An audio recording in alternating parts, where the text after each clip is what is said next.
चलो बताओ, क्या ये रिफ्लेक्सिव है या नहीं है? रिफ्लेक्सिव चेक कैसे करेंगे? रिफ्लेक्सिव के लिए कंडीशन क्या बताई गई थी कि ए कोमा ए टाइप के एलिमेंट आने चाहिए। तो मैं चेक कर लेता हूँ ए कोमा ए। अगर मान लो मैं ए कोमा ए रखता हूँ, ए कोमा ए इस रिलेशन आर के अंदर आएगा कि नहीं आएगा, where a belongs to integer. तो ए कोमा ए टाइप के एलिमेंट अगर इस रिलेशन आर के अंदर आ गए तो उसको रिफ्लेक्सिव बोलेंगे। तो मेरा डेफिनेशन क्या है? Greatest common divisor of input and output. तो यहाँ पे एलएचएस पार्ट क्या आ जाएगा? एलएचएस पार्ट पर ये है, एलएचएस और आरएचएस पार्ट क्या है? 1। ये इस किसके बराबर आना चाहिए? 1 के बराबर आना चाहिए। ठीक है, तो मैं निकाल लेता हूँ। तो greatest common divisor of a comma a, इनका ग्रेटेस्ट कॉमन डिवाइजर क्या आएगा बताओ? ग्रेटेस्ट कॉमन डिवाइजर का मतलब समझते हो? जैसे मान लो एग्जांपल लेके, एक लिया 12, एक लिया 4, इनका ग्रेटेस्ट कॉमन डिवाइजर क्या होगा? लॉजिकली सोचो ना, ग्रेटेस्ट कॉमन डिवाइजर बताओ। 4। हाँ 4। आप लोगों को आवाज आ रही है कि नहीं आ रही? हेलो आ रही है सर, आ रही है। हेलो, आ रही है? तो हाँ सब लोग जवाब दो। ये बेसिक क्वेश्चन पूछा है मैंने कि ग्रेटेस्ट कॉमन डिवाइजर क्या होगा? 4 आएगा? अरे ग्रेटेस्ट कॉमन डिवाइजर को एचसीएफ भी बोल सकते हो। अब समझ में आ जाएगा, है ना? बोलो। ऐसा सबसे बड़ा नंबर जो दोनों को डिवाइड करे, सबसे बड़ा नंबर जो दोनों को डिवाइड करे, तो सबसे बड़ा नंबर जो दोनों को डिवाइड करे वो कौन सा होगा? 4 होगा। तो बताओ ग्रेटेस्ट कॉमन डिवाइजर या फिर एचसीएफ ऑफ ए कोमा ए क्या होगा? ए और ए का ग्रेटेस्ट कॉमन डिवाइजर क्या होगा, या फिर एचसीएफ क्या होगा? सर ए ही होगा। ए होगा, हाँ है ना? बाकी लोग भी बोलते, जो अब इस तरह से चुप रहोगे तो फिर कैसे चलेगा काम? अपन एक ही क्वेश्चन में अटक जाएंगे, पूरी क्लास खत्म हो जाएगी। ठीक है, आप लोग जवाब दोगे तो चीजें जल्दी जल्दी आगे बढ़ेगी। बेसिक चीजें पूछ रहा हूँ। ए और ए का एचसीएफ क्या होगा? ऐसा नंबर जो सबसे बड़ा नंबर जो दोनों को डिवाइड करे वो ए होगा ना, है ना? लेकिन मुझे क्या चाहिए था? 1 चाहिए था। क्या ये 1 के बराबर है? ये 1 के बराबर नहीं है। तो बस बेसिकली मेरा रिफ्लेक्सिव होने के लिए, ए कोमा ए टाइप के एलिमेंट आने चाहिए, लेकिन इसके अंदर ए कोमा ए मतलब 2,2 3,3 नहीं आएगा। क्यों? क्योंकि उनका एचसीएफ ग्रेटेस्ट कॉमन डिवाइजर 1 के बराबर नहीं है। तो इसके अंदर अगर 2,2 3,3 4,4 टाइप के एलिमेंट नहीं आएंगे तो इसको हम क्या बोलेंगे? Not reflexive. क्या बोलेंगे? नॉट रिफ्लेक्सिव, पहली चीज। अब चेक करते सिमेट्रिक। सिमेट्रिक के लिए क्या बोला गया था, क्या सिखाया गया था? कि अगर ए कोमा बी प्रेजेंट है, ए कोमा बी प्रेजेंट है, इसका मतलब मेरे पास गिवन कंडीशन क्या है कि ए कोमा बी प्रेजेंट है, इसका मतलब greatest common divisor of A b 1 है। ये मेरे को गिवन कंडीशन अज्यूम करना है। मुझे अब चेक करना है बी कोमा ए के लिए, क्या बी कोमा ए इसके अंदर आएगा कि नहीं आएगा, इसका reciprocal B comma a type के एलिमेंट आएंगे कि नहीं आएंगे। तो अगर अब बी कोमा ए के लिए एलएचएस पार्ट क्या बन जाएगा? बी कोमा ए के लिए एलएचएस पार्ट क्या बनेगा? Greatest common divisor of input क्या हो गया? बी, आउटपुट हो गया ए। अब मुझे बताओ, अगर ए और बी का ग्रेटेस्ट कॉमन डिवाइजर 1 है तो बी और ए का ग्रेटेस्ट कॉमन डिवाइजर क्या होगा? बोलो। 1 ही होगा। 1 ही होगा ना? 4 या 5 का निकालो या 5 या 4 का निकालो, तो बात तो एक ही, वो 1 ही है। मतलब ये एलएचएस इक्वल टू आरएचएस है, तो ये ऑलवेज ट्रू होगा। मतलब मेरा एलएचएस आरएचएस सेटिस्फाई कर रहा, तो ये क्या हो जाएगा? सिमेट्रिक। Yes, symmetric. ये जेई के डायरेक्ट क्वेश्चन है, जेई मेंस में इस तरह के क्वेश्चन आते हैं। तो बेसिक फंडामेंटल क्लियर होंगे तो सारे क्वेश्चन हो जाएंगे। ये हो गया सिमेट्रिक। अब थर्ड बारी है, मतलब रिफ्लेक्सिव तो नहीं है लेकिन सिमेट्रिक है। अब थर्ड चेक कर लेते हैं, ट्रांजिटिव।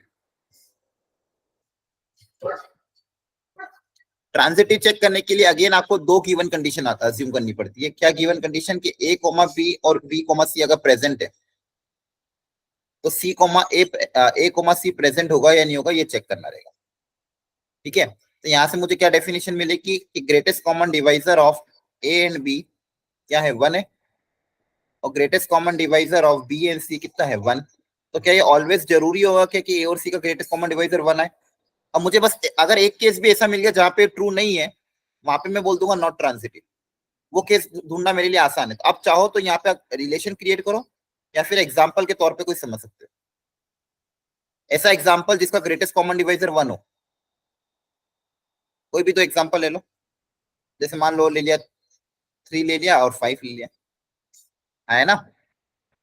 अब यहाँ पे 3 है, यहाँ पे 5 है, तो ये 5 और 5 यहाँ पे सेम होना चाहिए क्योंकि ये दोनों एलिमेंट सेम होना चाहिए। ए कोमा बी कोमा सी। अब यहाँ पे कोई ऐसा नंबर ले लो जिसका ग्रेटेस्ट कॉमन डिवाइजर 1 हो, लेकिन फिर उसका और इसका ग्रेटेस्ट कॉमन डिवाइजर 1 ना है। ठीक है, अब इसके साथ मान लो मैं 6 ले लो, ध्यान से देखना। अब 3 और 5 का ग्रेटेस्ट कॉमन डिवाइजर कितना है? 1। 5 और 6 का भी ग्रेटेस्ट कॉमन डिवाइजर कितना है? 1। लेकिन क्या 3 और 6 का ग्रेटेस्ट कॉमन डिवाइजर 1 होगा? बोलो। नहीं ना, आया ना? नहीं, इसका 1 नहीं नहीं होगा। होगा। तो 3,5 प्रेजेंट होगा क्योंकि इसका जीसीडी 1 है, तो ये आर के अंदर आएगा। 5,6 भी आर के अंदर आएगा, लेकिन इनका जो ट्रांजिटिव है 3,6 वो आर के अंदर नहीं आएगा। तो this belongs to R, this also belongs to R, but this does not belongs to R, तो देयरफॉर नॉट ट्रांजिटिव। तो अगर आपको एक एग्जांपल भी ऐसा मिल गया जहां पे ट्रांजिटिव सेटिस्फाई नहीं कर रहा, तो ओवरऑल इसको क्या बोलेंगे? Not transitive. क्या बोलेंगे? Not transitive. तो ये रिलेशनशिप सिमेट्रिक होगा but not transitive, not reflexive. तो आंसर क्या आएगा? Option number symmetric but not transitive. Clear है? Option number B yes sir. है ना, ऑप्शन नंबर बी। अब देखो ये जेई मेंस अभी लेटेस्ट क्वेश्चन मैंने दिया, इस तरह की वेराइटी आती है और इतना ही लेवल आता है लगभग, थोड़ा बहुत और ऊपर नीचे होगा, लेकिन बेसिक फंडामेंटल अगर देखोगे तीनों क्वेश्चन तीनों पार्ट में सेम है। रिफ्लेक्सिव चेक करने के लिए ए टाइप से चेक करना है, सिमेट्रिक चेक करने के लिए बी का अज्यूम करना है, चेक करना है बी के लिए, ट्रांजिटिव के लिए दोनों अज्यूम करना है और तीसरे के लिए चेक करना है आ रहा है कि नहीं आ रहा है। तो जनरली ट्रांजिटिव में एग्जांपल लेके अगर चेक कर लोगे, एक आधा भी एग्जांपल ऐसा मिल गया जहां पे ट्रांजिटिव सेटिस्फाई नहीं कर रहा है, तो ओवरऑल क्या हो जाएगा? Not transitive. बाकी अगर जनरल डेफिनेशन से भी आप क्रिएट कर सकते हो, ए बी बी सी का लोगे, उन दोनों इक्वेशन को यूज करते एसी क्रिएट करोगे। अगर एसी क्रिएट हो जाता है तो ऑलवेज ट्रांजिटिव, एसी क्रिएट नहीं हो पा रहा है तो फिर एग्जांपल लेके देखो। आ रही बात समझ में? ये टाइप का क्वेश्चन भी कल कराया था मैंने, ये 2a+3b भी हो गया था अपना, ये भी कंप्लीट हो गया था। अब देखो ये वाला, ये आपके बोर्ड्स में भी आता है ऐसा क्वेश्चन, ये देखा है कभी क्वेश्चन ये वाला?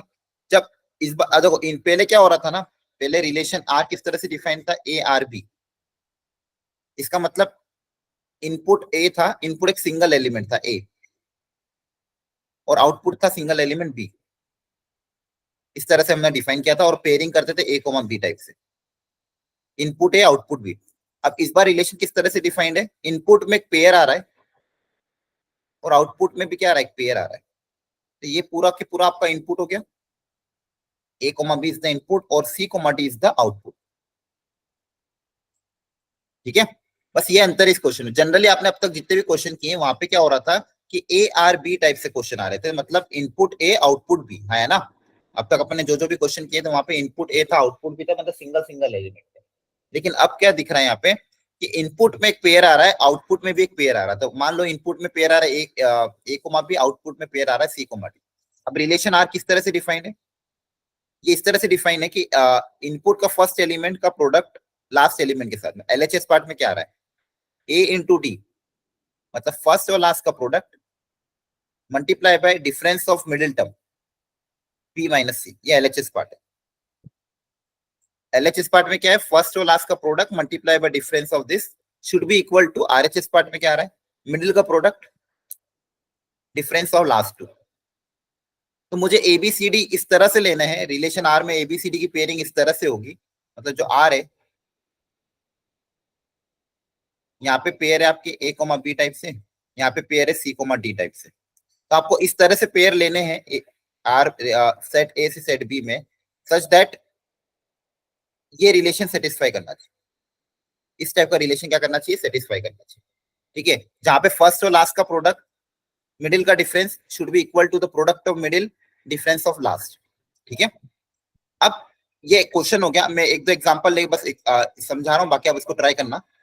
फर्स्ट सेकेंड, अगर मुझे ट्रांजिटिव चेक करना है, ट्रांजिटिव चेक करने के लिए मुझे ये समझाया गया था कि इनपुट और आउटपुट सेम होना चाहिए। तो इनपुट अगर मैंने ए कोमा बी मान लिया, तो आउटपुट भी ए कोमा बी। तो मुझे चेक करना है इस टाइप के एलिमेंट आएंगे कि नहीं आएंगे। तो इसके लिए एलएचएस पार्ट आरएचएस पार्ट वापस निकाल के देख लेते हैं। एलएचएस में क्या सिखाया गया था? एलएचएस में कैसे क्रिएट हो रहा है? फर्स्ट और लास्ट का प्रोडक्ट मिडिल का डिफरेंस। तो यहाँ पे क्या हो जाएगा? फर्स्ट और लास्ट का प्रोडक्ट मिडिल का डिफरेंस। तो ये एलएचएस आ गया। आरएचएस निकाल के देखते हैं। आरएचएस पार्ट में क्या आ रहा है? देखो ध्यान से, मिडिल वाले दो नंबर का प्रोडक्ट, इसका और इसका प्रोडक्ट और कॉर्नर का डिफरेंस। तो मिडिल में क्या आ रहा है? पीए और कॉर्नर में क्या आ रहा है? ए बी। ठीक है, तो यहाँ पे क्लियरली मैं देख पा रहा हूँ कि एलएचएस में A B into B minus A आ रहा है, आरएचएस में ए बी इंटू, बेसिकली क्या, सॉरी, आरएचएस में क्या आ रहा है, ए B minus times of A B into B minus A. तो यहाँ पे मेरे पास सेम दिख रहा है कि एलएचएस और आरएचएस बराबर नहीं, नेगेटिव टाइम्स है, देयरफॉर ये सॉरी रिफ्लेक्सिव, रिफ्लेक्सिव सीख रहा था, रिफ्लेक्सिव नहीं होगा। रिफ्लेक्सिव के बारे में देखते सबसे पहले हम, तो ये नॉट रिफ्लेक्सिव हो जाएगा। इसी तरह से सिमेट्रिक का भी सेम लॉजिक लगाना। सेकेंड टाइप सिमेट्रिक, सिमेट्रिक में मैं क्या मानता हूं कि ये मेरी गिवन कंडीशन है कि ये मेरा ट्रू हो रहा है, इक्वेशन नंबर 1, और इसके रेसिप्रोकल का चेक करना है। तो मुझे क्या चेक करना है, इसका रेसिप्रोकल। इसका रेसिप्रोकल क्या हो जाएगा, सी कोमा डी आगे आ जाएगा, ए कोमा बी पीछे आ जाएगा। ये आएगा कि नहीं आएगा ये चेक करना है। तो अगेन सी डी और ए बी के लिए आपको वापस से एलएचएस आरएचएस निकालना होगा और देखना होगा इक्वल आ रही कि नहीं आ रही। एलएचएस पार्ट क्या होगा, कॉर्नर का प्रोडक्ट, कॉर्नर वाले नंबर का प्रोडक्ट, मिडिल का डिफरेंस। ठीक है, सही है, सी डी और ए बी। और आरएचएस पार्ट देखो ध्यान से, मिडिल का प्रोडक्ट और कॉर्नर का डिफरेंस। ठीक है, अब देखो मेरे पास क्या गिवन था, c b into d minus है, और यहाँ पे क्या गिवन है, बी सी इंटू ए माइनस डी, हाँ है ना। तो इसको मैं क्या लिख सकता हूँ, एलएचएस पार्ट को वापस से तो थोड़ा सा और नीचे लिख लेता हूँ। तो एलएचएस पार्ट में क्या लिखा है, बी सी इंटू, इसमें से अगर माइनस कॉमन ले लेंगे तो क्या बनेगा, ए माइनस डी बनेगा, है ना। और ये देखो माइनस है, अब देखो बी सी इंटू ए माइनस डी की वैल्यू किसके बराबर है, A D into B minus C के बराबर है। इसको मैं क्या लिख सकता हूँ, minus of A D into B minus C. ये माइनस अंदर चला जाएगा तो क्या आ जाएगा, A D into C minus B, A D into C minus B. और इसको मैं ऐसे भी लिख सकता हूँ, डी ए इंटू सी माइनस बी। तो बेसिकली ये मेरे आरएचएस के बराबर ही आ गया जो मुझे रिक्वायरमेंट थी, हाँ है ना। मतलब एलएचएस को मैंने सिंप्लीफाई किया तो आरएचएस की क्या आ रहा है, बराबर आ रहा है, डी ए इंटू सी माइनस बी। तो यहाँ पे मैं बोल सकता हूँ यस सिमेट्रिक, क्या बोल सकता हूँ, सिमेट्रिक। ठीक है, तो ये लॉजिक लगता है। रिफ्लेक्सिव के लिए चेक करना है कि इनपुट और आउटपुट को अगर मैं सेम रखता हूं तो मेरा एलएचएस आरएचएस बराबर आ रहा है कि नहीं आ रहा है। सिमेट्रिक में चेक करना है कि अगर मेरे ट्रू है, इक्वेशन नंबर 1 अगर मेरी ट्रू है तो इसका रेसिप्रोकल ट्रू होगा कि नहीं होगा। तो 1 को यूज करते हुए रेसिप्रोकल के बारे में चेक करना है, आएगा कि नहीं आएगा। ये दोनों मुझे बताओ ध्यान से, समझ में आया कि नहीं आप लोगों को, जल्दी से सारे बच्चे। Yes, sir. दीपेश, कनिका, प्रतीक, साध्या, सारा, थम्स अप कर दो अगर समझ में आया, और थम्स डाउन कर दो नहीं समझ में आया तो। ठीक है, दीपेश को आ चुका है, बाकी लोग बताओ जल्दी से। सारा ओके, कनिका, प्रतीक एंड सादिया, आपको ये आया कि नहीं आया। ठीक है, कनिका एंड सादिया रिप्लाई करो। सादिया आप क्लास में हो या नहीं हो, सादिया खन्नन,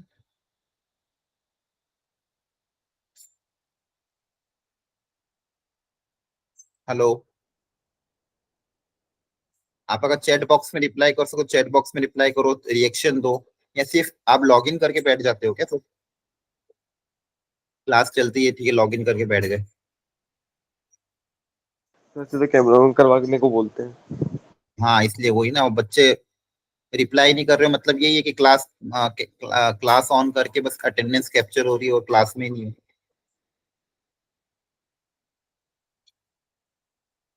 ठीक है, आई होप ये क्लियर होगा, मैंने पूरी अंडरस्टैंडिंग बता दी। ये फ्लेक्सिव हो गया, सिमेट्रिक हो गया, ट्रांजिटिव में थोड़ा दिमाग लगाना पड़ेगा आपको, तो उसके लिए आप वैल्यू रख रख के चेक कर सकते हो। एक आधी भी वैल्यू ऐसी मिल गई जहाँ पे ट्रांजिटिव सेटिस्फाई नहीं कर रहा है तो आपका नॉट ट्रांजिटिव हो जाएगा, तो वो आप खुद से एक बार ट्राई करें। ठीक है, चलिए अब फंक्शंस के बारे में थोड़ा रिकैप करा देता हूँ मैं आपको फटाफट। फंक्शंस के बारे में ये बोला गया था कि कोई भी रिलेशन फंक्शन कब कहलाएगा, जब वो दो रूल को फॉलो करेगा। रिलेशन बेसिकली एक special type of, sorry function एक स्पेशल टाइप ऑफ रिलेशन है जो कोई ना कोई रूल को फॉलो कर रहा है।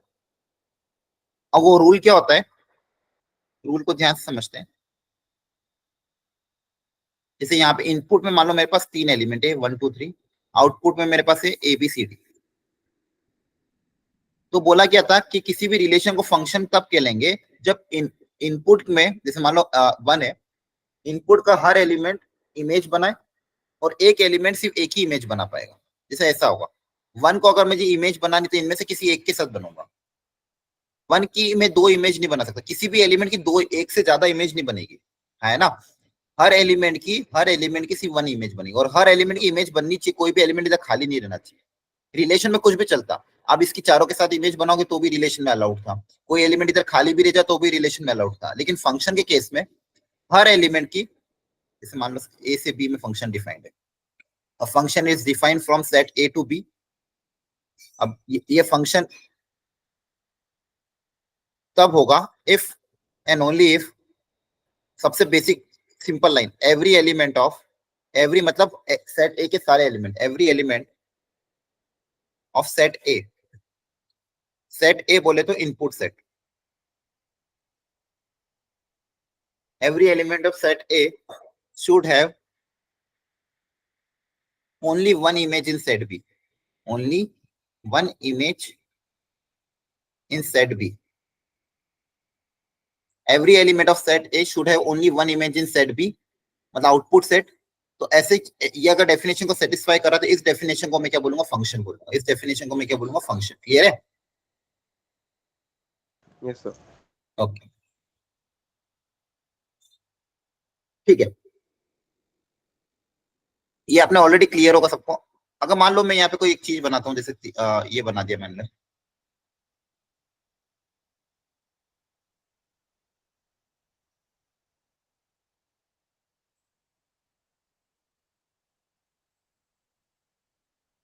क्या ये फंक्शन होगा या नहीं होगा? ये मैपिंग मैंने बनाई, बताओ बेसिक डेफिनेशन को सेटिस्फाई करो, हो रहा है कि नहीं हो रहा है? क्या सारे एलिमेंट की इमेज बन रही है? हाँ बन रही है। क्या हर एलिमेंट की सिर्फ एक इमेज बन रही है? हाँ बन रही, तो ये फंक्शन हो जाएगा, आया ना? यस सर, हो जाएगा। ठीक है, देखो यहाँ पे 3 डेफिनेशन बताई गई है, फिगर 1, फिगर 2, फिगर 3। मुझे बताओ इसमें से कौन सा फंक्शन होगा या कौन सा नहीं होगा 1 2 3 में?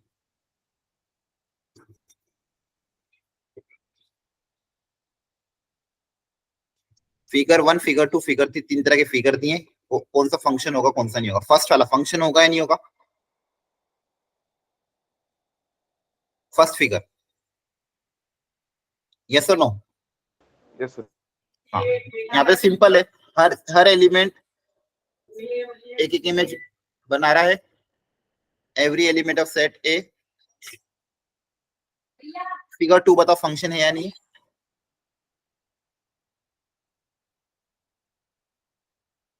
बोलो, हेलो।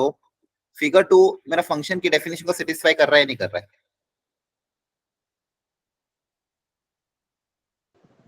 सर हेलो, स्क्रीन दिख रही है? हाँ, तो फिगर 2 मेरा फंक्शन होगा या नहीं होगा?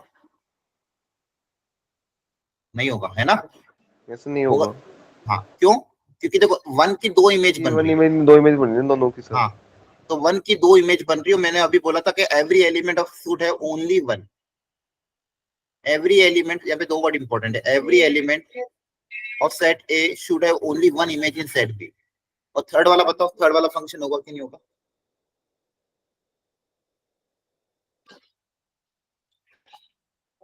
थर्ड वाले के बारे में बताओ, यस या नो?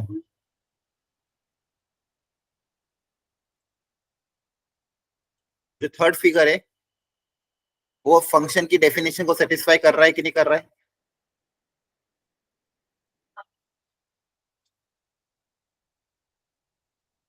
कर रहे हैं। कर रहा है, हाँ या ना? बस सिंपल है ना, क्या देखना है, क्या हर एलिमेंट इमेज बना रहा है? हाँ, सारे बना रहा है। एलिमेंट की इमेज बन रही है। रूल नंबर 1, 2 रूल होते हैं, देखो 2 रूल में ब्रेक कर लो। Rule 1, every element should have image, every element should have image, rule 1. Rule 2, each element should have only one image, only one image। ये 2 रूल है बस। अब देखो, क्या हर एलिमेंट की इमेज बन रही है? हाँ, सबकी इमेज बन रही है। क्या हर एलिमेंट की सिर्फ एक ही इमेज बन रही है? हाँ, देखो हर एलिमेंट सिर्फ एक ही एरो बाहर निकल रहा है हाँ ना। सर। हर एलिमेंट से सिर्फ एक ही एरो बाहर निकल रहा, मतलब हर एलिमेंट की इमेज भी बन रही है और हर एलिमेंट की सिर्फ सिंगल इमेज बन रही है, तो ये भी फंक्शन हो जाएगा। यहाँ पे भी हर एलिमेंट की इमेज तो बन रही है, रूल 1 सेटिस्फाई कर रहा है, लेकिन रूल 2 वॉयलेट कर रहा है, रूल 2 को वॉयलेट कर रहा है। ठीक है, आगे बात समझ में? यस ठीक सर। है, ध्यान रखना। अब तो कोई ग्राफिकल टेस्ट भी होता है, ग्राफिकली भी आप फंक्शन को पता कर सकते हो कि ग्राफिकली कोई चीज फंक्शन है या नहीं। जैसे अगर मैं आपको दो ग्राफ बनाऊं, एक ग्राफ में मान लो आपका parabola y square equal to 4ax, ये पैराबोला इस तरह का होगा। ठीक है, एक एक मैंने बनाया y equal to suppose mod x,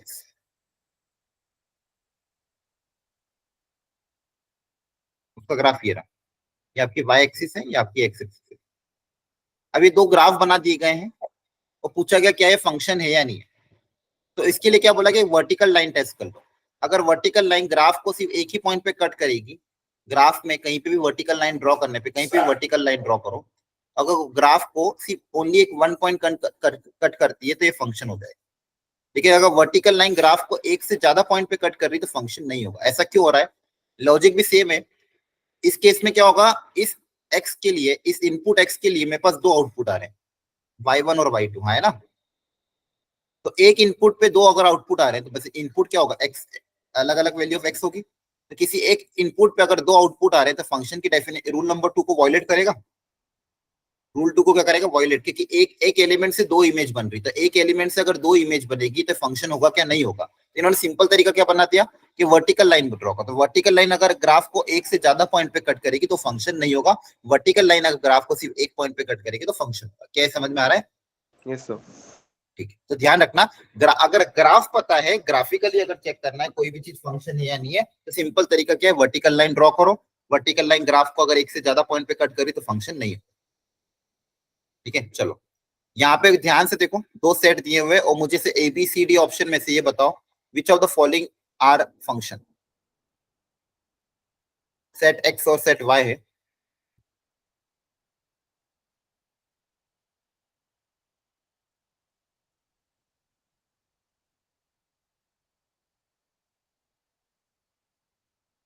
तो एक्स से वाई में कौन सा फंक्शन होगा या कौन सा नहीं होगा, मैपिंग को ध्यान से देखो, रूल नंबर 1 और रूल नंबर 2 सेटिस्फाई हो रहे कि नहीं हो रहे।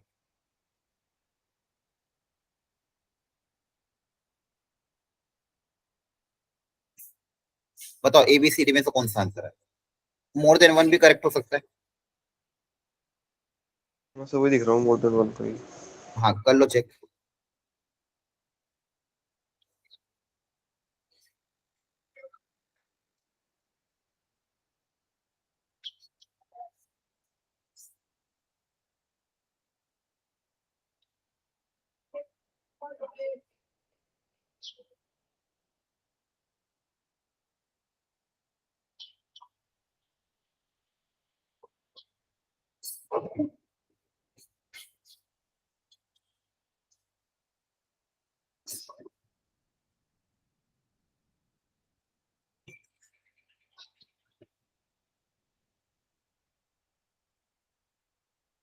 ठीक है, ऑप्शन नंबर ए, क्या ऑप्शन नंबर ए होगा? नहीं सर, ऑप्शन वाई नहीं है।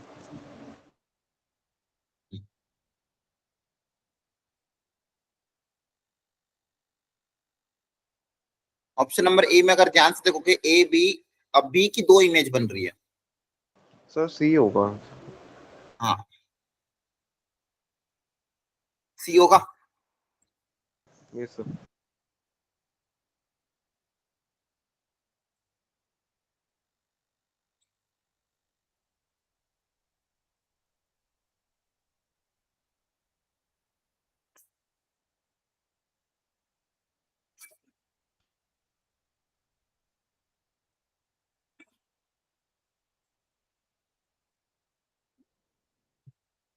हम्म, अब सी देखो, ऑप्शन नंबर ए गलत इसलिए हो जाएगा क्योंकि बी की दो इमेज बन रही है, आर और एस, इसलिए ये वाला गलत हो जाएगा। ऑप्शन नंबर बी में देखोगे ए बी सी डी, तो यहाँ पे ई की इमेज नहीं बन पा रही है ना, तो ये भी गलत हो यस जाएगा सर। क्योंकि ई की इमेज नहीं बन रही, हर एलिमेंट की इमेज बननी चाहिए, तो यहाँ पे रूल नंबर 1 वैलिड इनवैलिड हो रहा है, यहाँ पे रूल नंबर 2 इनवैलिड हो रहा है, यहाँ पे रूल नंबर 1 ई की इमेज नहीं बन रही है। ऑप्शन सी में ए बी सी डी ई सबकी इमेज बन रही है और सबकी सिंगल इमेज ही बन रही है। देखो ए बी सी डी ई सबकी इमेज बन रही है, सबकी सिंगल इमेज बन रही है, ऑप्शन नंबर सी को करेक्ट है। डी में ए बी सी डी ई सबकी इमेज बन रही है, सबकी सिंगल इमेज ही बन रही है, तो ऑप्शन नंबर डी भी करेक्ट है। तो इसका आंसर क्या हो जाएगा? सी एंड डी। क्लियर है? Yes sir. हाँ, सी और डी ऐसे ऑप्शन है दोनों रूल को सेटिस्फाई कर। वेरी, आई थिंक यहां तक सबको क्लियर हो गया होगा। अब डोमेन और रेंज सेम वो जैसे पहले होता था। डोमेन मतलब इस बार तक वो सेट ए के हर एलिमेंट की इमेज बननी चाहिए, तो कंप्लीट सेट ए मेरा डोमेन हो जाएगा। फंक्शन के केस में सेट ए कंप्लीट मेरा क्या हो जाएगा? डोमेन। ठीक है, यहां से यहां अगर आप देखोगे, ये इस मान लो मैं इमेज बना लेता हूँ, इसकी इमेज मान लो ये बन रही है, इसकी इमेज मान लो ये बन रही है, इसकी इमेज मान लो ये बन रही है, ये मान लो है 1 2 3 4। यहाँ पे मान लो ए बी सी डी ई। तो बताओ इसकी डोमेन क्या हो जाएगी? डोमेन मतलब इनपुट में कौन कौन से एलिमेंट यूज हो रहे हैं, तो डोमेन क्या हो जाएगा? 1 2 3 4। और फंक्शन के केस में इनपुट सेट, मेरा जो पूरा इनपुट सेट है वो मेरा क्या हो जाएगा? डोमेन। रेंज क्या होगा बताओ? ए बी और सी ये मेरी क्या हो जाएगी? रेंज। और कोडोमेन क्या हो जाएगी? कोडोमेन क्या हो जाएगी? A b c d e. ये मेरी मतलब complete output set. Output set मेरा क्या हो जाएगा? Second set complete codomain. ये तीनों वर्ड ध्यान रखना है, डोमेन रेंज और कोडोमेन। रेंज मतलब जो एलिमेंट जो इमेज के फॉर्मेट में आ रहे हैं वो मेरे रेंज के अंदर आएंगे। Yes sir. डोमेन मतलब इनपुट सेट मेरा कंप्लीट, और कोडोमेन मतलब आउटपुट सेट मेरा कंप्लीट। तो ये तीनों चीजें डेफिनेशन ध्यान रखना। अब डोमेन कभी पूछे मतलब इनपुट में अब जनरली अपन फंक्शन इस तरह से डिफाइन करते हैं, y equal to f of x. तो इनपुट मतलब डोमेन, इनपुट मतलब बेसिकली डोमेन मेरा कि एक इनपुट, इनपुट क्या होगा? एक्स। तो एक्स की वैल्यू कहां से कहां तक लाई कर रही है, ये मेरा इनपुट हो जाएगा। और रेंज मतलब आउटपुट, आउटपुट मतलब वाई, कि वाई की वैल्यू कहां से कहां तक लाई कर रही है, मेरी रेंज हो जाएगी। ठीक है, चलो अब जैसे यहाँ पे इस तरह के क्वेश्चन आते हैं, option number a b c d ये चारों एक बार ट्राई करो, फिर मैं सिखाता हूँ कैसे करना है। यहाँ पे आपको ये चेक करना है कि एक्स की वैल्यू क्या क्या रख सकते हैं। एक्स की वैल्यू में क्या क्या रख सकता हूँ इंटरवल में, कहां से कहां तक रख सकता हूँ, कौन कौन सी वैल्यू रख सकता हूँ, क्या ऑल रियल नंबर रख सकता हूँ या फिर कोई वैल्यू हटानी पड़ेगी, इन चारों के लिए एक बार ट्राई करो फिर सिखाता हूँ।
चारों क्वेश्चन एक बार ट्राई कर लो फिर सीखते हैं।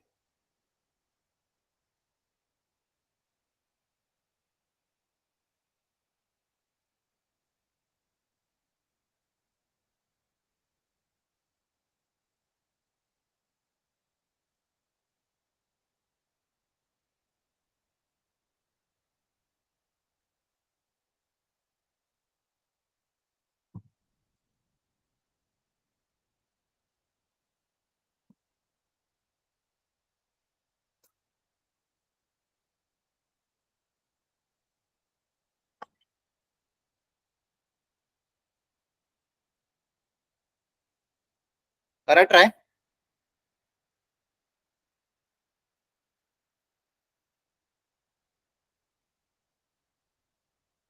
ठीक है, देखो ध्यान से, इस तरह क्वेश्चन कैसे ट्राई करने।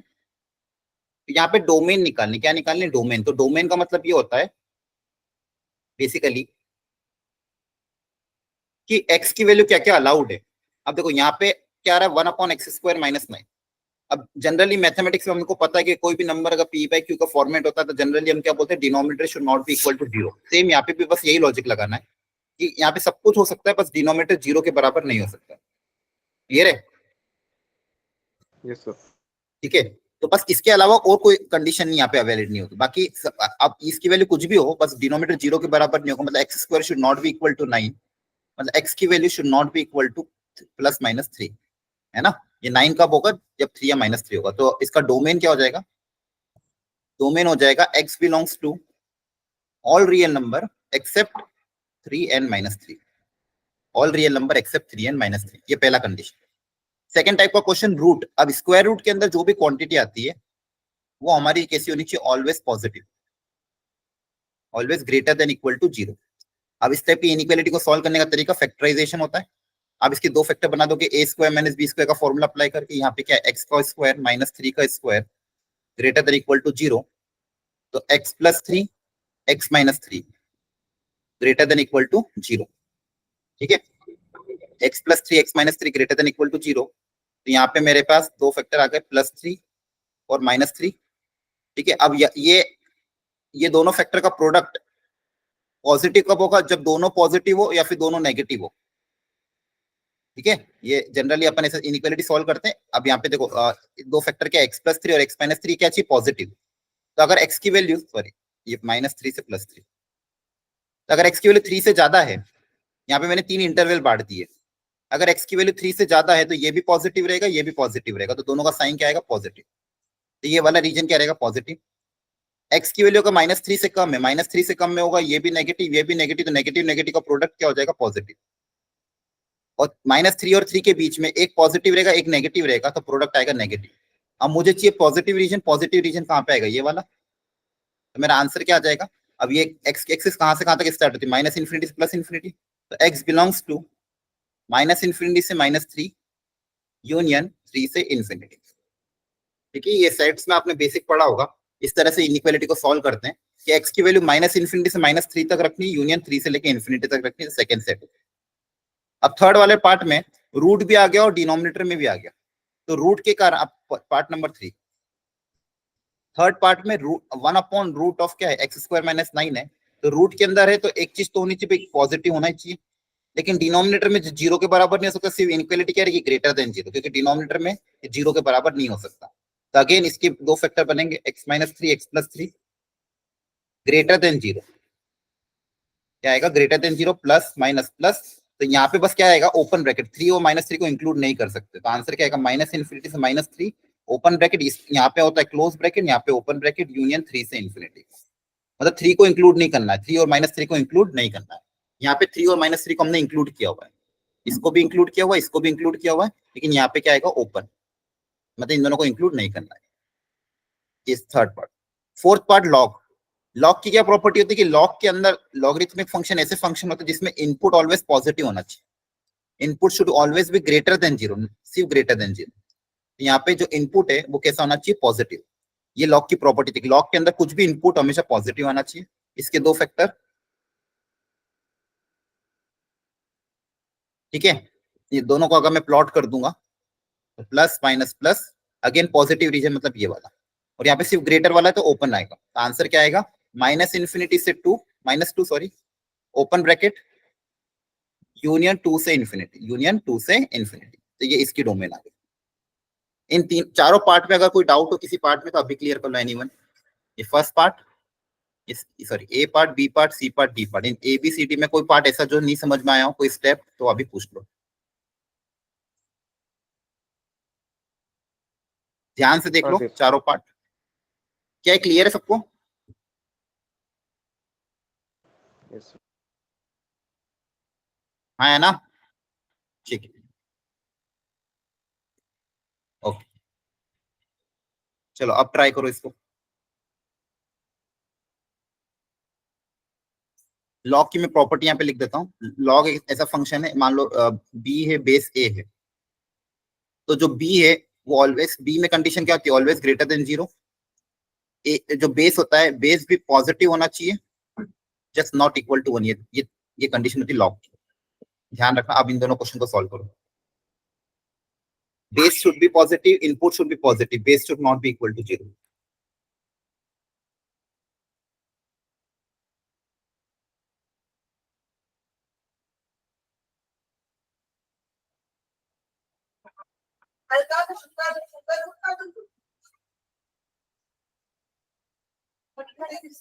हाँ हाँ हाँ, ये तो मशीन के अंदर से नहीं साफ।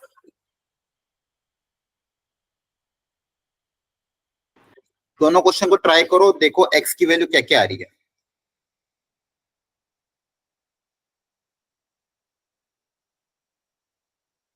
सर 2 और -2 ही आ रही है।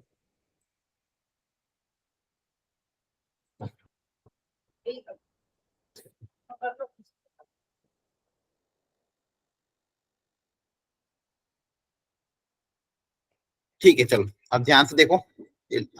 अगेन सेम टाइप की वेराइटी है, बस दो तीन चीजें करनी है इसमें ध्यान रखने वाली। फर्स्ट पार्ट देखो ध्यान से,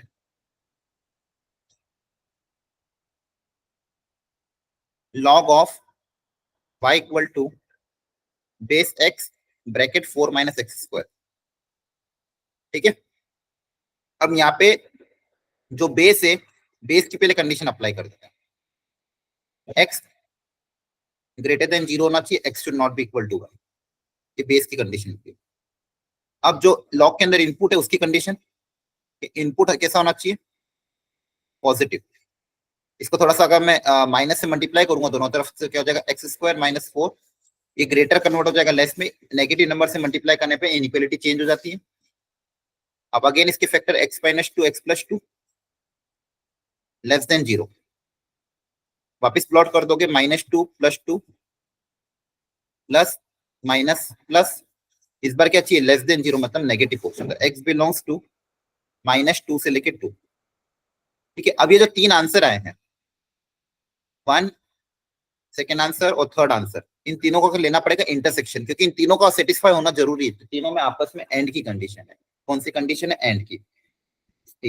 सेट 1 सेट 2 और सेट 3 का तीनों को आपस में क्या लोगे, इंटरसेक्शन। तो तीनों को साथ में प्लॉट कर लो। तीनों में क्या क्या आ रहा है, 0 -2 2 और 1। तो सबको मैं प्लॉट कर रहा हूँ ध्यान से। -2 यहाँ रख दिया, मान लो 1 यहाँ पे रख दिया, 2 यहाँ पे रख दिया। अब -2 से 2 के बीच में एक आंसर आ क्या आ रहा था, -2 से 2 के बीच में ओपन ब्रैकेट, ये ब्लू वाला आंसर है। येलो वाले आंसर में क्या आ रहा था, x greater than 0, greater than 0 और नॉट इक्वल टू 1, तो नॉट इक्वल टू 1, तो 1 पे ओपन। ठीक है, तीनों को मैंने प्लॉट कर दिया। अब इन तीनों में कॉमन आंसर निकालना है। क्या निकालना है, कॉमन, जो तीनों का कॉमन सॉल्यूशन है। तो ऐसा चीज जो येलो और ब्लू दोनों में आ रही है, तो ये वाला रीजन देखो ध्यान से, ये वाला रीजन येलो पोर्शन में भी आ रहा है, ब्लू पोर्शन में भी। बाकी यहाँ पे इसमें सिर्फ ब्लू पोर्शन आ रहा है। अच्छा, यहाँ पे भी देखो, ये वाला रीजन में भी येलो और ब्लू दोनों आ रहे हैं, है ना। तो मेरा आंसर क्या आ जाएगा, x belongs to open bracket 0 से लेके 2 एक्सेप्ट 1, एक्सेप्ट 1। ठीक है, तो मेरे को कॉमन आंसर लेना, तो 1 2 और 3 का क्या लूंगा मैं, इंटरसेक्शन। 1 2 और 3 का क्या लूंगा, इंटरसेक्शन। तो इंटरसेक्शन में क्या आ रहा है, 0 से लेके 2 ओपन ब्रैकेट, 0 और 2 को इंक्लूड नहीं करना है, और उसमें 1 को भी क्या करना है, एक्सक्लूड। तो ये आपका फर्स्ट पार्ट का आंसर है। सेम वे में सेकंड पार्ट करना है। सेकंड में भी दोनों दोनों पार्ट को सॉल्व करना है, दोनों का इंटरसेक्शन लेना है। सेकंड में ध्यान से देखो, रूट के अंदर जो क्वांटिटी है, पहली चीज वो पॉजिटिव होनी चाहिए, greater than equal to 0। Numerator में तो ग्रेटर देन इक्वल टू 0। यहाँ से जैसे मैंने पहले किया था, सर -∞ से -2 क्लोज हाँ ब्रैकेट में -2 आएगा, और इन्फिनिटी 2 से लेके वेरी गुड, इन्फिनिटी। बहुत बढ़िया। 2 से लेके इन्फिनिटी में आएगा, ये अभी अपन ने किया था। और जो सेकंड पार्ट है, सेकंड पार्ट में क्या बोला, x -5 ग्रेटर देन 0। तो इसको भी साइड में सॉल्व कर लेते हैं। x -5 ग्रेटर देन 0, तो यहाँ से मेरा क्या आ जाएगा, x ग्रेटर देन 5। अब इस सॉल्यूशन का और इस सॉल्यूशन का क्या लोगे आप, इंटरसेक्शन। अगेन वापस क्या हो जाएगा, इंटरसेक्शन। तो दोनों को साथ में प्लॉट कर देंगे। क्या क्या आ रहा है, -2 2 और 5।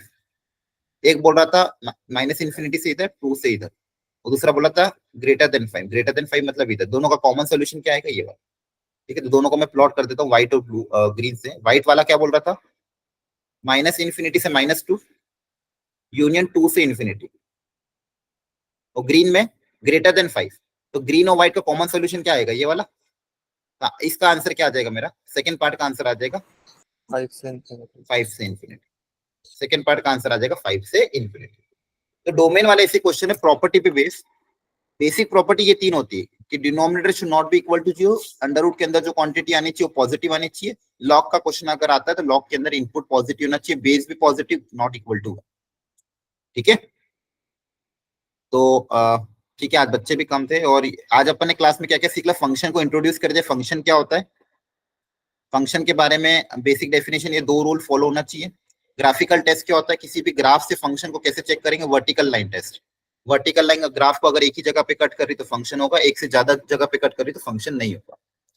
इसके बाद हमने देखा था कुछ एग्जांपल और डोमेन पे कुछ क्वेश्चन। ठीक है, तो ये और आप रिवाइज कर लेना, ठीक है, प्रॉपर्ली। आई थिंक ये पहले भी कवर हो चुका था, तो मैंने थोड़ा बहुत रिकैप आपको करवा दिया है। घर पे थोड़ा सा और इस चीज को देख लेना प्रॉपर्ली। नेक्स्ट क्लास में फंक्शन को और आगे हम बढ़ाएंगे। Okay okay sir. Okay okay, thank you everyone, bye bye, take care. Okay, sir. चालू